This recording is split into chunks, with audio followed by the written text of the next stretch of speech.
fosters social growth. For too long, whether at the CARICOM or the OECS level, we have spoken about the free movement of our people, but have not made it a reality. And what makes this a historical irony is the fact that within the West Indies Federation, an imperial colonial construct, that free movement was a reality. But we find ourselves at a crucial moment in history. Shifts in global politics and policy, especially changes in the United States, are already heavily impacting our region. These include deep constrictions of foreign aid. We have had at the OECS, thankfully, our only remaining USAID project cut abruptly short. So we've had constriction of foreign aid, stricter immigration policies, and tariffs on exports. We've also had ultimatums delivered with respect to the Cuban medical support in the region. Such developments place additional pressure on the OECS to accept deportees, reintegrate them into our societies, and bear the related social and security costs. To face these challenges, we must work together as a unified bloc. By strengthening our bonds, we can reinforce our economic and social integration, making us more resilient against external pressures. Now, we have a tendency to always see the problem, but we don't see the opportunity. And I'm always guided by one of my favorite sayings, a Chinese proverb that says that crisis is opportunity riding a dangerous wind. So why are we having the Council of Ministers for Integration Matters? In light of these global shifts, this Council of Ministers meeting is as important as ever. We aim to enhance our regional integration through new policies and frameworks that not only support free movement, but also, importantly, maintain secure borders and modernize immigration procedures. The meeting is not about talk, but action. So what are some of the key matters being brought for ministerial approval? And PS already explained some of them, but one is the Contingent Rights Model Bill. This bill is critical for putting into practice the policy on contingent rights across OECS member states. It ensures that citizens of any OECS protocol member state can enjoy the same rights and opportunities in another protocol member state, such as accessing employment, healthcare, education, and social protection. By endorsing this bill, we take a decisive step towards making our region more integrated and inclusive. The second is the CARICOM API Passenger Name Record Model Bill. Maintaining secure borders is essential even as we promote free movement. So this initiative will help us to share key passenger data so that we can quickly identify potential risks and combat transnational crime. Your support for this bill is crucial in keeping our region safe. The third one is the implementation of the CARICOM Arrest Warrant Bill. This measure will allow for the swift processing of arrest warrants across borders, ensuring that people involved in criminal activities cannot evade justice simply by moving between our countries. And adopting this will help us to combat transnational crime more effectively, thus making our region safer. Fourthly is data sharing agreement for border agencies. Modern border security depends on the quick and secure exchange of information. By adopting a framework for data sharing, we can be sure that our border agencies have the tools they need to keep our citizens safe. And incidentally, a major part of this effort is automation of processes, use of ecosystem approaches rather than separate pieces of software doing distinct things, so that we can all work more efficiently and effectively at least effort. Then there's the automated processes at border entry points. So we've embarked on using online embarkation and ED forms, and that is helping to improve the procedures. But as I said, we need to move to a higher level of technology application and expand beyond just these basic systems to more automated systems to ensure all OECS member states benefit from it. There'll be updates and information on our standing operating procedures for cross-border movement, as we've heard, in disaster times. The UN Security Trust Fund Joint Program and Labor Migration Policy. So we'll hear about the ongoing collaborations to tackle issues such as human mobility, environmental change, and disaster response. Our disaster response mechanisms in the OECS were well tested with Hurricanes Irma and Maria. I often give the story, after Dominica was totally devastated, those who had the privilege to go in then would have seen the equivalent of an atomic bomb on Dominica. Dominicans became instant climate refugees. And many of them I know coming into St. Lucia and other countries, we had to hastily prepare for protocols that did not exist before. Because in the face of that hurricane, nobody had even a government-issued picture ID. Some people just had the clothes on their back. And how did we identify them? We had to put stuff in cameras in the airports, a form to get as much data on them as possible, your grandparents, your parents' name, your date of birth, whatever data you could recall. And frankly, the only ID for a Dominican was a Dominican accent. And they were able to relocate. So there's also the issue of labor migration policy within the OECS region. And the ILO will present to us on how best we can manage labor migration to benefit our economies while respecting the rights of workers. And this policy aims to ensure fair wages, a safe working environment, and equal treatment for all. Now again, these things do not exist in isolated buckets. We have had contractors from some of the OECS member states coming to us and asking, what is the appetite of governments of the OECS to bring in labor from outside, whether from Latin America or Haiti or so? And what this is showing is that we have a serious skills gap in some areas. So we cannot solve this problem just by treating it as a migration or an employment problem. What are we doing in the sphere of education to prepare our people to make use of these opportunities? And lastly, as you've heard, the training program for border officials on new and emerging security threats. So, colleagues, the decisions we make today will have significant impact on our citizens, shaping the way our region responds to challenges and seizes opportunities. By working together, we reinforce the spirit of unity that has guided us so far. And our focus should not only be on tightening border security, but on upholding the fundamental rights of everyone within our borders and ensuring the free, safe movement of people. The steps we take now will define our collective future, enabling us to stand stronger against external pressures, and trust me, the external pressures are going to be chokeholds, and foster prosperity across the OECS. I urge each of you to engage in these discussions with a cooperative spirit and a renewed determination to realize a more vibrant, unified region. Together, we can accelerate our momentum towards a brighter and more inclusive future. Thank you, and I look forward to our productive deliberations in this meeting.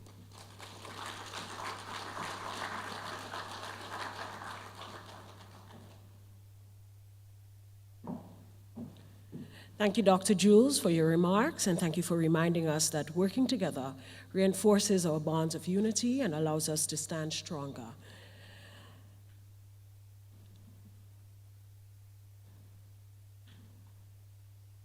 In a once calm village square, tension builds as one village boldly crosses into the rival's territory, challenging the invisible boundary between them. What begins as a few wary steps quickly escalates, with each village dancer moving from subtle gestures to firm, confrontational movements. At the heart of the standoff, each village leader steps forward, locking eyes in a final intense showdown. The leaders' face-off becomes the peak of the rivalry, each movement carrying the weight of their village pride. Finally, the home village leader triumphs, forcing the intruders to retreat and leaving the victors to reclaim the square. Ladies and gentlemen, let's welcome the dancers of the St. Joseph's Convent, St. George, presenting a dance called A Tale of Two Cities, choreographed by Mr. Nigel Cruikshank. Let's welcome them.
Ladies and gentlemen, Lion Pride Percussions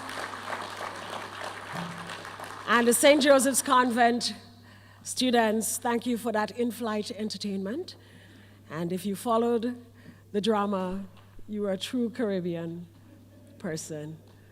You understood the bacchanal and the melee?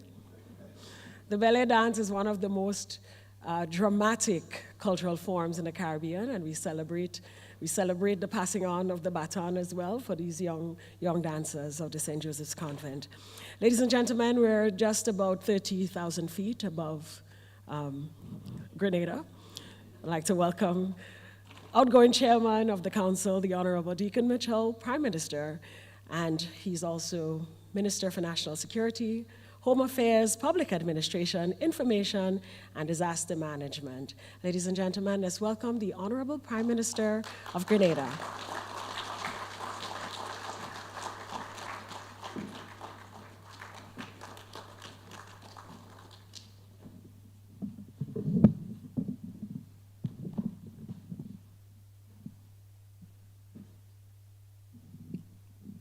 Good morning, everyone, please. Thank you. As if the job wasn't difficult enough that I have to speak after the drumming and the dancing. Good morning, distinguished ladies and gentlemen. The protocol list is very long, so permit me to simply acknowledge the presence of my colleague, Premier Whitley from the British Virgin Islands, other distinguished ministers for immigration, either substantively or who are representing other ministers or prime ministers who are here, our Director General of the Organization of East Caribbean States and his team, particularly those with responsibility for immigration, members of the Cabinet of Grenada, including the Attorney General, Foreign Minister, Minister for Finance, and the Minister for Mobilization, Implementation, and Transformation, Commissioner of Police and his team, distinguished other senior government officials, both from Grenada and OECS member states, officials of our development partners, members of the media, both in Grenada and in the wider OECS. Ladies and gentlemen, good morning. I probably will say it twice to make sure we are awake and alive. Good morning. Good morning. I want to welcome everyone to this opening session of what is likely to be a long day as we mark the third official Council of Ministers for Immigration meeting. The Press Secretary has already done a fantastic job in telling you how beautiful and hospitable Grenada is, so I would not endeavor to repeat that, but I would say please take up Permanent Secretary McQuilkin's request to have the conversation after if we disappoint in any way. The ambition of a deepened integration arrangement among our nations persisted for many decades. We have seen the evolution of the West Indies Associated States Council of Ministers into what we now know today as the Organization of East Caribbean States, the OECS, through the Treaty of Basse-Terre in 1981. At the time of the signing of the treaty, several of our nations had emerged from the colonial era as independent states, marking the establishment of the OECS as a timely endeavor. We had recognized then that, although we are now independent states, the desire for prosperity in the post-independence period could not be achieved on our own. While the Caribbean Community CARICOM had already been established some 8 years prior, there was the recognition that the similarities among our nations within the OECS necessitated further integration at the sub-regional level. By advancing collective actions and through the sharing of resources, the OECS has provided us with the development platform for advancing a plethora of ambitions, including achieving stronger economic growth, social progress, and sustainable development. This is best manifested in the actions taken nearly 15 years ago to establish an economic union through the revised Treaty of Basse-Terre on June 18, 2010. That date has now become known as OECS Day. With shifts in the global economy towards more liberal trade and investment regimes, which has led to more intense competition within the international market, and forging greater economic ties was a necessary action. The economic union we created then created a single financial and economic space with prospects for unfettered movement of productive resources, including workers, services, goods, and capital across the economic union. Hence, the economic union seeks to build on the previous achievements in monetary policy, aviation, and the judiciary. And these are achievements that we sometimes take for granted, that we have a single monetary space, a single central bank, a single currency, a single aviation space, and a single judiciary. Among the principal benefits of the economic union that the economic union has delivered to the people of the OECS is the freedom to move, to work, and to access public services across the protocol member states. We have seen the difficult discussions in other parts of the region and the world at large regarding the ease of the movement of people. But for us in the OECS, this has long been achieved, and we must continue to preserve and persevere and celebrate these accomplishments. I must draw our collective attention, however, to the realities of the new geopolitical dynamics which confront us. We have a major global power which is revisiting and even rewriting some 8 decades of global rules and norms. There are unilateral trade and economic actions being taken against countries. What appears to be a more confrontational approach to countries within our own hemisphere, massive crackdowns on illegal immigration, and a retreat to nationalism.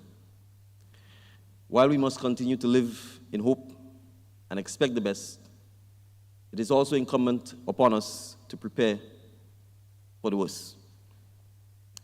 So in those circumstances, there is a burden of responsibility on all of us as leaders, policymakers, and decision takers to accelerate and consolidate our collective endeavors to deepen OECS integration.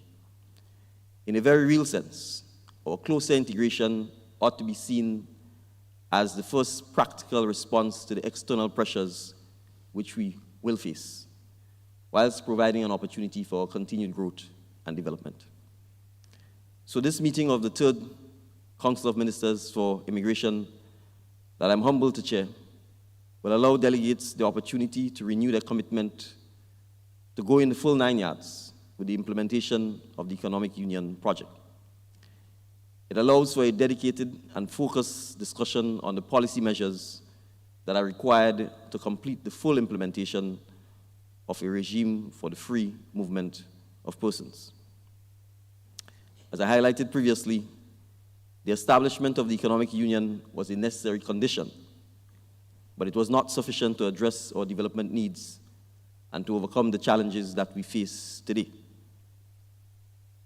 Since the new US administration's America's First policy has been articulated and is being actively implemented before our very eyes, it has significant implications for financing key initiatives in education, social development, and of importance to this meeting for advancing national and regional security.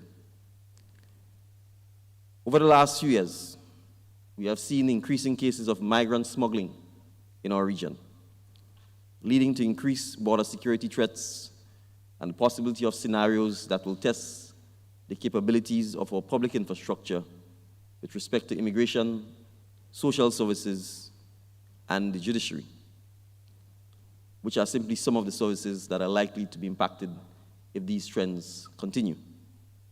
Our discussions today is therefore of critical importance to laying the foundation for the further advancement of the regime for the free movement of persons and for conversations on initiatives that will result in a stronger regional integration arrangement that delivers even greater benefits to our citizens. we are at a crossroad where the implementation of the regime for the free movement of people is concerned.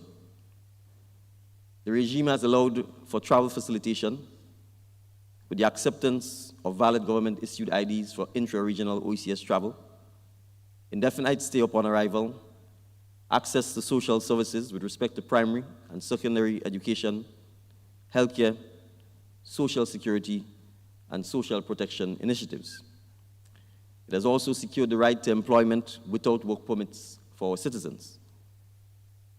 So at this point, we have to decide whether we are satisfied and will go no further, or alternatively, whether we continue to push forward for greater benefits for our citizens.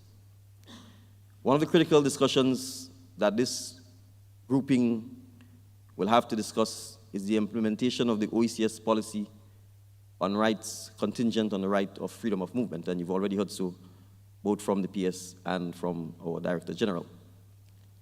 Having been approved by the OECS authority since November 2015, let me just repeat that. Having been approved by the OECS authority since November 2015, protocol member states have made an effort to implement the policy legislatively and administratively. However, to date, some of the policies have been implemented, while others, such as the treatment of third country spouses and dependents, remain outstanding. And in layman terms, if you're married to someone from outside of the OECS, whether they are treated in the same manner as citizens of the OECS. The Legal Affairs Committee approved for enactment in 2024 a model bill which will close these gaps and support the protection of the family units within the context of our economic union. And I will say the family is the foundation of any society. And so the implications of our legislative and policy initiatives continuing to keep families apart is something that I think we need to urgently address.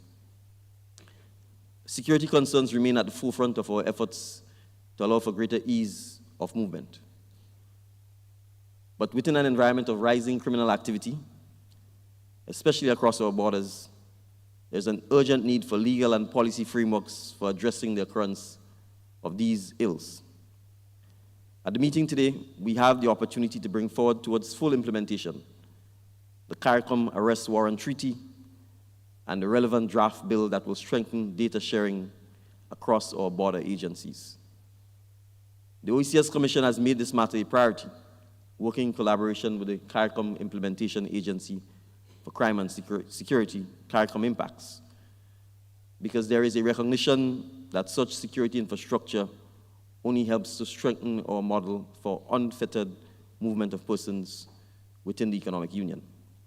And I want to pause here to reemphasize that the trans-border nature of criminal activity within the OECS and within the wider CARICOM region is real. The criminals probably move and perhaps, in a sense, have a more effective free movement to work, live, play, and their work obviously is crime within the region. And so it is incumbent upon us to ensure that the data sharing and the security arrangements are in place to facilitate the protection of our citizens and that our citizens themselves do not become the victims of the right to free movement within the sub-region. So I wish to address our ongoing efforts to strengthen the systems, tools, and procedures at the disposal of our border agencies that support border security on the one hand, and that aims to improve the experiences of passengers on the other hand. Our government in Grenada has placed a focus on improving the ports of entry with a view to enhancing efficiency and strengthening the tourism product. To date, at the Morris Bishop International Airport, we've invested in 3 jet bridges and upgraded the arrival and departure lounges. Tomorrow morning, we will unveil 6 additional kiosk machines at the arrival hall at the Morris Bishop International Airport, which takes the number of kiosk machines from 3 to 9.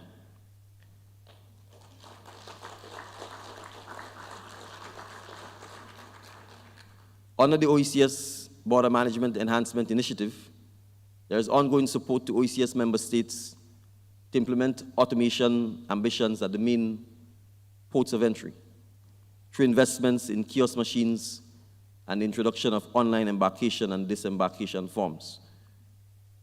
Mr. Officer Purcell, who heads our immigration department, knows that I really want to do away with embarkation and disembarkation forms permanently, whether in paper or online form. So I hope our ambitions do not end simply with online embarkation and disembarkation forms. So on behalf of the people and the government of Grenada, I take the opportunity to express gratitude to the European Union and the CARICOM Impacts for supporting the automation processes within the OECS. These efforts are expected to improve border security through enhanced data sharing and cooperation, and a reduction in passenger wait times at the arrival and departure lounges. Colleagues, there is significant work being done to consolidate the free movement of persons regime and to strengthen border security. For accelerated implementation, however, we need to take forward the relevant actions to our respective capitals for swift implementation. We need to consider prioritizing the legal framework for contingent rights, the CARICOM Arrest Warrant Treaty, and the API and PNR data sharing to close the gap with respect to these important frameworks. In the implementation of the architecture for automation at the ports of entry, we need to complete the implementation of the online forms and to seek to implement technologies that will transition our ports of entry to meet the needs of the contemporary era. And many of our islands depend on tourism, and the passenger experience includes the experience dealing with border security. And so it's in our interests to ensure that we are at the cutting edge of border security and the experiences that our guests and visitors and our citizens experience. In closing, I take the opportunity, obviously, to once again welcome you to Pure Grenada. We are delighted to host this very important meeting, and we look forward to the practical recommendations and clear articulations of our ambitions for accelerated implementation of key initiatives within the framework of the Economic Union. And accelerated implementation and accelerated transformation is a very important phrase in Grenada. So coming out of this meeting, I hope that regionally we can, in fact, accelerate our implementation rates. Thank you very much. Best wishes for a successful meeting.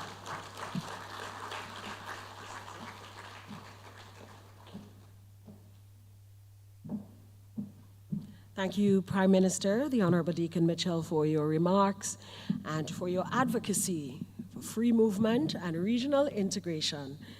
Ladies and gentlemen, as we move closer to our destination, I'd like to invite the incoming chairman of this council from Montserrat, the Honorable Creston Buffange.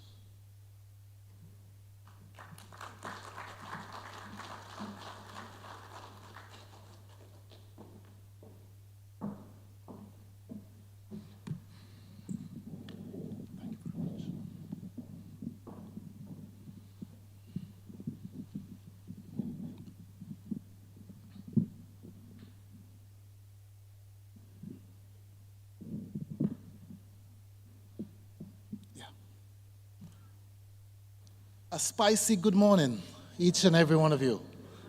Protocols ably being established, there's no point.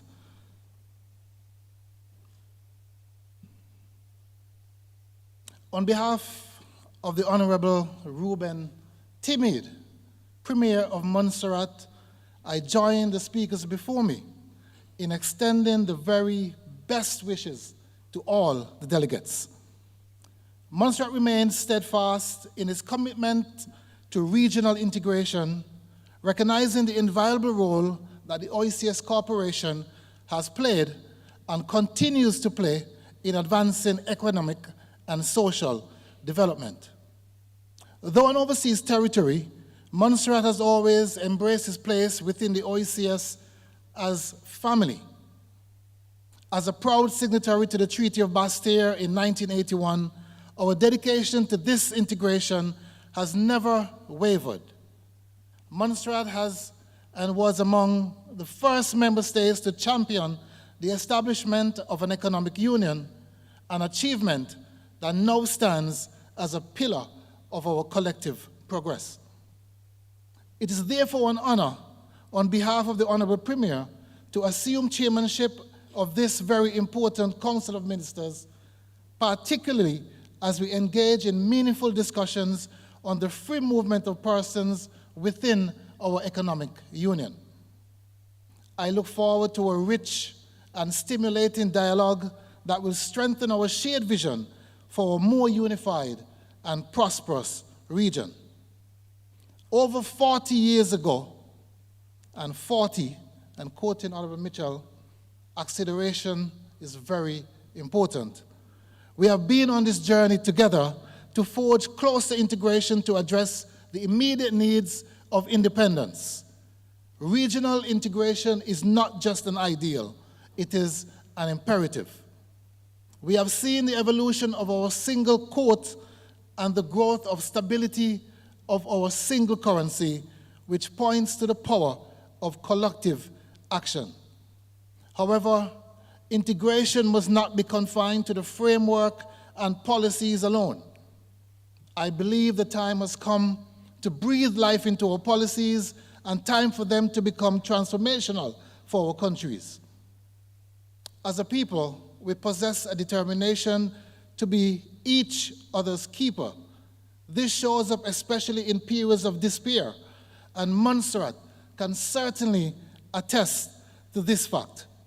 In the wake of the catastrophic Sophia Hills volcano in 1995, when half our island became uninhabitable, entire communities were forced to relocate. It was the unwavering support of our OECS brothers and sisters that helped us to recover, and I'm still very grateful to this day.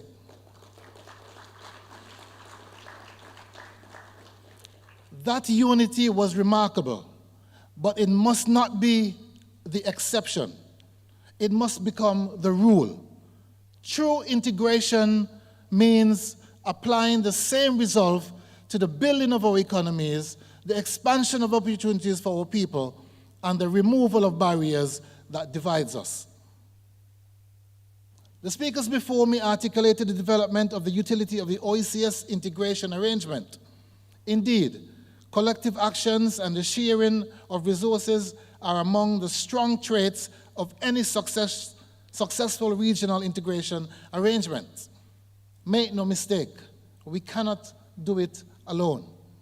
Individually, we face many constraints relating to size, limited resources, lack of economies of scale, and vulnerability to exogenous shocks, including climate change and geopolitics.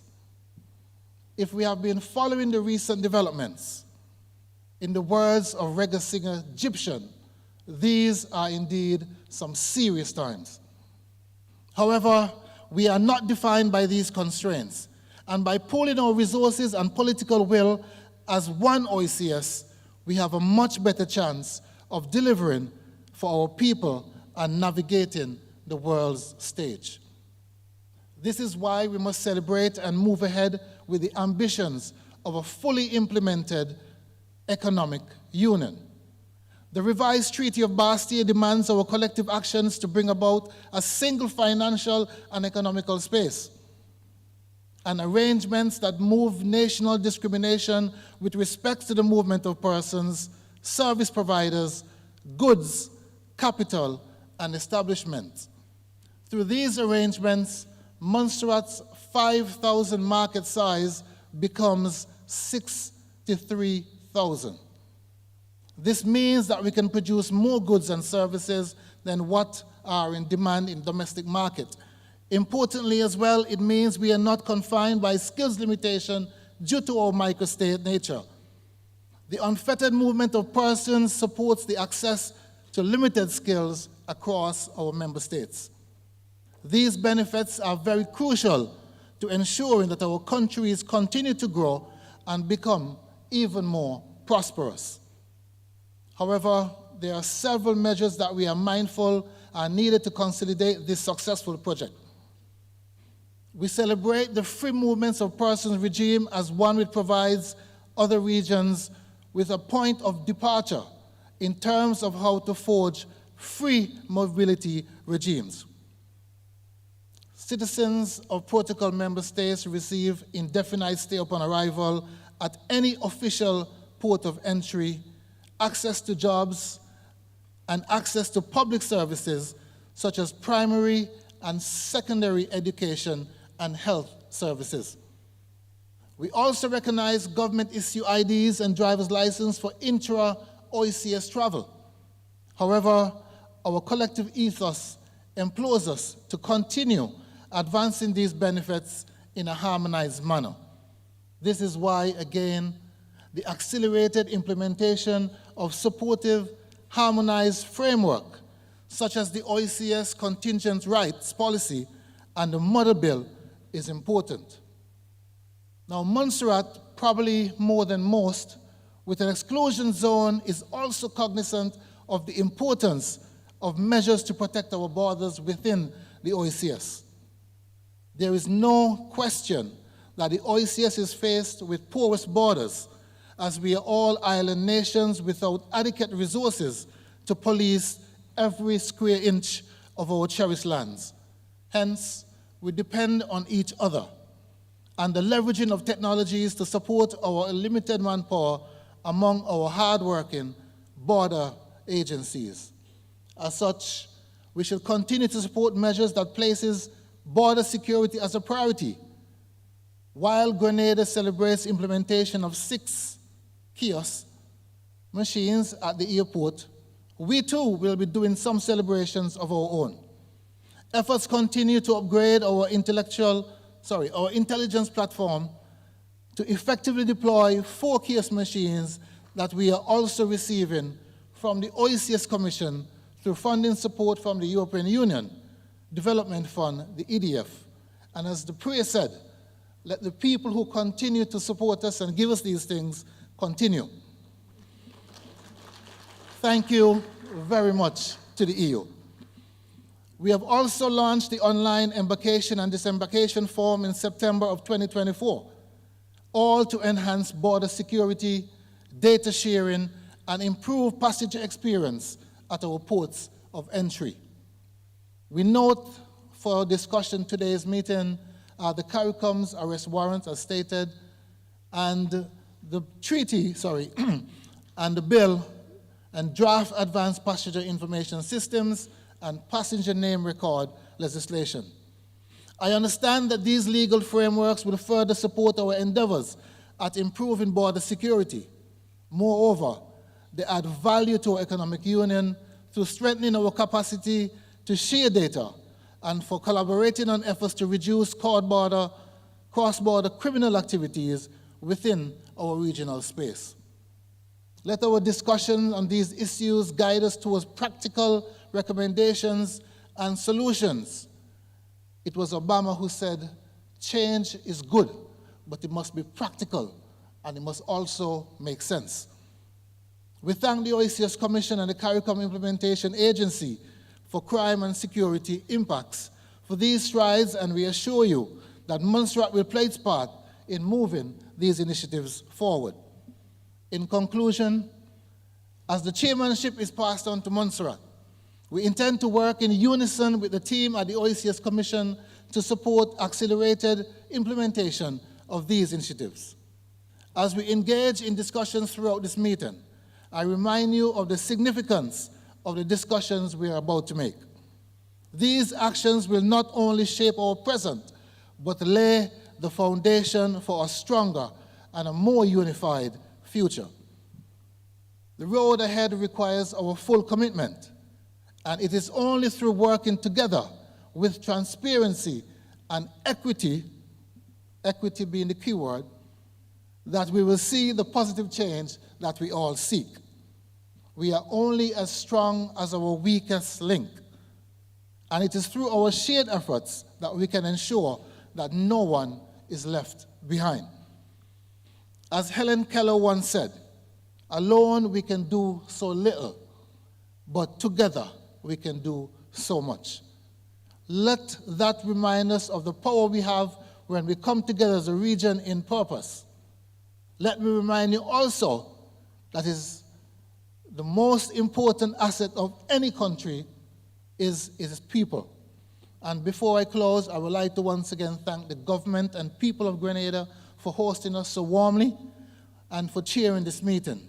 Your hospitality has been very exceptional so far, and we are indeed grateful to gather here together. Looking ahead, I am honored to invite you all to Montserrat for our next meeting. Dr. Jules? We hope you'll take some time to experience the beauty of our island. Whether for work or pleasure, there is much to explore. Let's make this meeting count and move our region forward together. I thank you.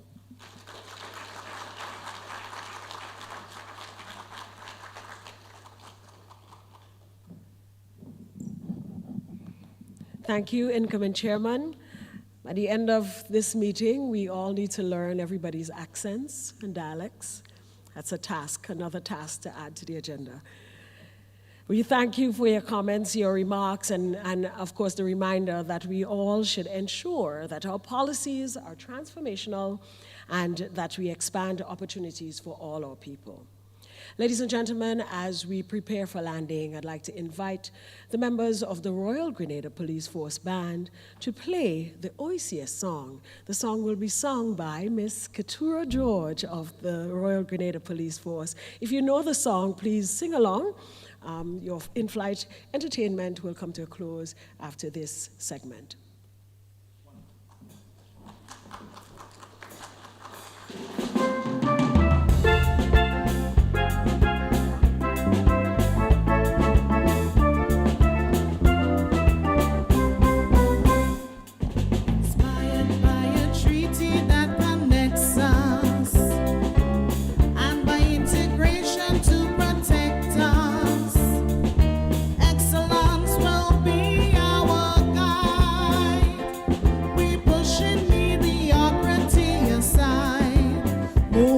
Together, forever and ever, to higher heights we'll aspire for a brighter future. One people, one region, committed to success. Rise up, stay up, OECS. Embracing a Caribbean union, one vision and one common mission. On to the same melody and preserving peace, true prosperity. Moving on together, forever and ever, to higher heights we'll aspire for a brighter future. One people, one region, committed to success. Oh yes, rise up, stay up, OECS. The power lies in our people. When we put them first, we'll win any battle. So let's shout it out with acclamation. May God bless our region. Moving on together, forever and ever, to higher heights we'll aspire for a brighter future. One people, one region, committed to success. Oh yes, rise up, stay up, OECS. Coming from a distant drum since 1981, we say rise up, stay up, OECS. The beat of new persuasion inspired by integration. Rise up, stay up, OECS. We building capacities for our communities. Yeah. Rise up, stay up, OECS. Togetherness is the key for lasting prosperity. Rise up, stay up, OECS. Let's all sing. Rise up, stay up, OECS. Everybody say, rise up, stay up, OECS. One more time with me. Rise up, stay up, OECS.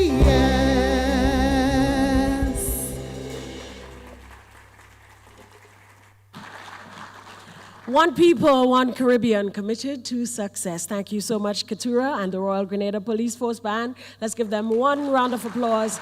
Again, Ladies and gentlemen, at the heart of today's discussion is the shared commitment to regional integration, security, and economic prosperity. May this, the third Council of Ministers of Immigration meeting, mark another step forward in creating a more efficient, secure, and people-centered immigration system for all the region, for all of us in the region. And let us be reminded to see the opportunities rather than the problems. Ladies and gentlemen, we have landed safely in a timely manner, I must add. And we want to thank you, special thanks to our permanent secretary within the Prime Minister's Ministry, Ms. Carleen McQuilkin, for keeping us on course for the last couple of weeks, ensuring that we met and for ensuring that this meeting is a success. Also want to say thanks to the team at the OECS Commission for their commitment to this meeting. I also wish to express appreciation to all of you for attending today's opening ceremony. Please join us for refreshments in the lobby, and I bid you all a great Wednesday. Is it Wednesday? Yes. Have a good one. Thank you.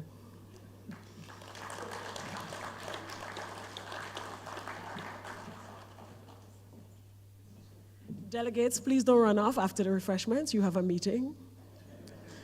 Thank you.